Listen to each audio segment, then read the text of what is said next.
Hey guys, welcome to this week's podcast episode. And I've got a fantastic guest for you today, Eric G. And he's an entrepreneur. He's got a really interesting story. We have similar Asian background. And I'm really happy to have him on the show. He's a creative, he's an entrepreneur, and it's going to be great for all the creative audience out there. So, Eric, welcome. Oh, thank you for having me. Yeah, I know we connected through Podmatch and briefly tell people what you do, how you got here, and how you can help the audience. So I'm basically I call it a life writing coach. And I know those two things seem kind of different or separate, but I started off as a writing coach. Well, actually, I owned an education company for a decade. And through that company, we worked with thousands of students a year. And I was also a writing coach and I had my own set of students. And I found that the most important thing with writing, I mean, a lot of parents want you to focus on the grammar and they want you to focus on all these different things that you learn in school. But I found the most important thing is your voice, like helping people find their voice. And you really can only find your voice if you know yourself. So that's where the life coaching part comes in. And so I've spent the last like 20 years studying personality typing. And my book, The Power of Personality, was just recently published a couple months ago. And it kind of encapsulates my method of uh, typing people into different personality types and helping using that personality type to help them understand what they want more out of their life. Yeah. And what's interesting is because you this is a unique personality typing methodology that stands out from things like the MBTI and the Enneagram, and kind of explain the key differences and the advantages of your method. Yeah, so the biggest difference comes from, as I was studying them, because, I know the Enneagram and I know Myers-Briggs. I studied Myers-Briggs a lot when I was younger, I tend to notice that they focus on external things like, oh, this person is good at this, or this person talks more, or they get their energy out, or they keep their energy in. I know introversion is like the new big hot word, when you're talking about personality typing. And mine focuses more on why we do the things we do. Because, a lot of the complaints I got were like, oh, well, I'm extroverted in this situation, but I'm introverted in this situation. And, I couldn't disagree with that. That was a good point. So my feeling is we do have different personalities, but the way they manifest themselves come from something else that's deeper. And so my methodology focuses on values. And it kind of like categorizes, or I don't want to say categorizes, but it understands people by their core values. And I think values, the difficult part is I think we often assume that we all have external differences, but we value the same thing. And I'm a big believer that no, we value very different things. And when you value those things differently, they cause a lot of conflict. And that's so the whole point of my book is to help people understand, look, it's okay to this person values their family. You might value your career more and that's okay. It's all right. Yeah. Interesting. So different values. And one thing that's also because you mentioned introversion and like the kind of like the buzzword or the term is a neurodivergence. And how does Mhm. this play into your personality typing? Well, I'm not a neurologist. I know you're a physician, so I don't know the mechanics of the brain, but and I'm a big believer in, look, if biology tells me something, then I will believe that, because I'm not going to argue against what's there. My knowledge is mainly through practice, and I think with neurodivergence, I know there's different, like there's ADHD, and there's, well, I guess you don't call it Asperger's now. I think it's called neuro or autistics. I'm not going to try to figure out what, but I think. I don't know. Sometimes I feel like sometimes maybe when people are diagnosed a certain way, is if it's not something physical that you can see, maybe it's just you have a different personality than what people are told, than what people tell you you should be. I Yeah. think half the population tends to fit into one category, Yeah. and they seek security and safety, so they're the most likely to be organized. They're dutiful. They're going to be the focus is buy a house, get a job right after I go out of college. Get a degree that's steady and secure, and that's great for a lot of people, but it's not everybody. And I think sometimes when we don't have that same feeling, we feel like there's something wrong with us, and I think that can be a problem. Yeah. Because you touched on a very important subject because It's like, you talked about these kind of these mantras like go to school, get a good grades, get a good job, house, white picket fence, pretty spouse, two kids, car, all these like kind of like, and this like, and that's like a very narrow spectrum. And so how does this play out in the working world? Because in the West, the working world is all about status. It's who is the loudest, who can, pound their chest. So how does this work in the workplace, relationships in the world? Because here in Europe, people are kind of they're more they're less they're less showy than the West. So how does this play out? It's interesting because I tutor like or I coach I don't say categories, but two groups of people. I tend to coach a lot of young kids, and I tend to coach a lot of adults who are like, I've had this job for 20 years and I kind of hate it. And I don't know why I chose this, but now I want to figure out what I really want to do. And Yeah. so it's kind of nice because I get both ends of the spectrum where I can tell a lot of my students who, of course, they're told, oh, get good grades so you can go to a good college, and they kind of have their life, at least for them. I mean, I'm not picking on them. I mean, they're like 12 and 13, but they have their life planned out, and it always kind of ends at like 25. Like 25, at that point, 25 and 26. And at this point, they're married, a beautiful spouse with a beautiful house. I feel like I'm doing a talking head song now, but and that's it. And I'm like, okay, well, there's a lot of life left to live at 25. Also, let's be real, don't expect to have a job just waiting for you when you get out of college. And at 25, you're just like, okay, I'm good. Yeah. And so, yeah, I feel like I use personality typing to kind of help people figure out, and maybe you found this, and maybe this is a cultural thing, and maybe it's more common in Europe where people can kind of say, okay, what do I really want out of life? And what really makes me happy? Because sometimes people will be like, well, I just want to make money.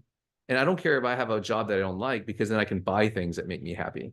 And I'm always telling my students, like, why do that when you just find something that you really like? Cut out the middleman. Yeah. As long as you can support yourself, then I think you're okay. Yeah. But Yes, I was talking with another guest the other day, and we are just talking about the time value of money, and again, the West is they use money as status, and buy material things, and look how great I am, and versus kind of different cultures use money as a tool to help people, or kind of enjoy life a little bit more, give back. So kind of talk about, in your book, The Power of Personality, you discuss the impact of personality types on relationships, and how can knowing your personality type improve romantic, familial relationships? A lot of people now are single, and this concept of relationship is very dynamic, and there's so many situations. So how do you address that? it's funny. That's like the question when I give these talks. And it could be like the most serious talk. It could be like in like Hulu or something, and among just software engineers. And the way and people are just like, okay, that's great, and I really want to know how to interact with my coworkers better. But who should I be hooking up with? Tell me that. I want Yeah, to know who I should be hooking up with, right? And yeah, it's and it comes from, so the way if you separate people, so I have 16 different personality types that I use, and I know everyone hears, oh, that's Myers-Briggs. Yes, but the way I separate them out is a lot different. And within those, so you have four major groups, and then within those four major groups, you have four types that I use animals to describe them, because animals are fun and they're easy to remember. Anyone who's a fox personality type is never going to forget their fox. Oh, yeah, I'm a fox. Um, but if you think about that, like the four major groups, they all value something. They all have a different core value. And I think with relationships, that's important to note, right? Like if someone's core value is safety and security, and another person's core value is excitement, like visceral excitement and adrenaline, then those are kind of conflicting. Um, and you just have to understand that. Funny enough, those two types actually are going to be the most likely to be attracted to each other because they're bringing something different to the table. yeah, And I found that a lot of people who ask me these questions are already in a relationship, and I always take the safe route, because I'm like, I'm not going to tell you a theory that is basically saying that you are not meant to be with the person you're with. Because I'm like, is that what you're asking me to tell you? Like, I'm not going to say that, because maybe it makes sense theoretically, but that's just theory, right? In practice, I'm always just like, you know what? Just know that if this person has this personality type and you're this personality type, you guys are probably going to conflict on this. and you're probably going to get along like this, and that's going to be pretty consistent.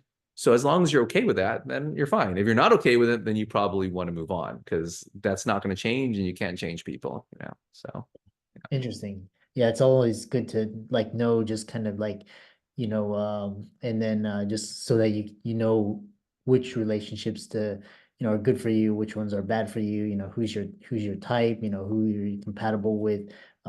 Which also brings me to this question of culture, because you mentioned because we were talking and you know basically we didn't fit in, I'm an Asian born in the States and I still I don't feel like I'm Asian and I don't feel like I'm white, so how does this play out like culturally, like people from different cultures and different backgrounds, and how does that impact and uh influence your personality? It's interesting. So the group that likes safety and security and strives for that, they make up about half the population. And within that, they're going to be the most likely to be affected by the culture they grow up in, right? Because obviously our culture that we grow up in, our family, our surroundings, when we follow those rules, it makes us feel safe and secure. They give us a certain kind of grounding. Other personalities are not so inclined to be tied to that. So it's interesting. So like if you have, I'm just going to be spouting off animal names now, but these are some of the personalities you have. Like a peacock, I think people can probably guess what a peacock personality type is like. They're really flashy, they love to dance, they love physical contact. But let's say you have someone who has a peacock personality type and they grow up in Japan, like in a very traditional Japanese household, right? Or let's just say an Asian household. I don't want to just call it Japan, but like how it is. Like there's not a whole lot of physical touching. Like I can't even remember the last time I hugged my mom, which is a terrible thing to say, but like there's not that much physical touch. And so I think they're growing up in that culture, they're going to kind of feel left out. But people are going to be like, oh, but you're like Japanese. Shouldn't you be like this? And they're like, well, okay, well, you're telling me something, but I want to hug people. And obviously you could pick any other culture and flip that around. I know a friend of mine, he's Cuban. And, in Latino culture, there's a lot of physical contact generally. But he's of a personality type, which I call the shark, where he's more just like not standoffish, but he's like, no, this is my personal space. Respect my personal space. Don't touch me. And so in a way, I don't think culture determines our personality type, but I think it determines how we move in the world of our culture. Interesting. So yeah, in like, a lot of times, like I grew up in American culture and but like, my culture and thinking is Western, but I never felt, I always felt like an outsider. So in these cases, do you recommend like finding culture, like I guess that's kind of like you would like find your environments where you survive or you feel um welcome or you feel like that's who you are? Is that how you address it? Yeah, I'm a big believer in finding your personality type first, because when I don't want to keep picking on them, I call them gather. So the four groups that I have are gatherers, hunters, shamans, and smiths, right? And as you can imagine, their role in society, right? Like back in the day, and gatherers make up the most of people because we need more people to sow the fields and gather the harvest. Um, I think sometimes, since gatherers make up such a large percent, they can be a little overwhelming with their sense of like, this is our society, this is how it should be.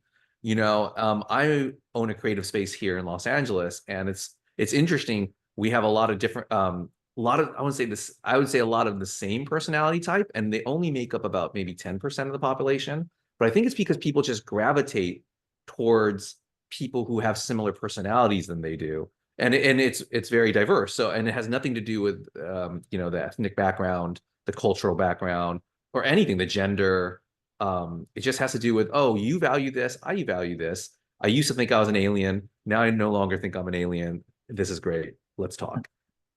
Interesting. Yeah, and so kind of rounding it out, how can people, contact you, learn more about, I know you do a lot of coaching and your approach is really interesting, using animals and it's like very memorable. So how can people, follow you and reach out to you? So you can, my Instagram handle is the name of my book, The Power of Personality. And you can also take the test. That's probably what is the most interesting to people because it's about them and everybody wants to know about them, right? And my test is at my website, utopiaproject.com. If you go on there, there's the test. It'll actually pop up to kind of almost like force you to take the test or pressure you to take it, but you really should.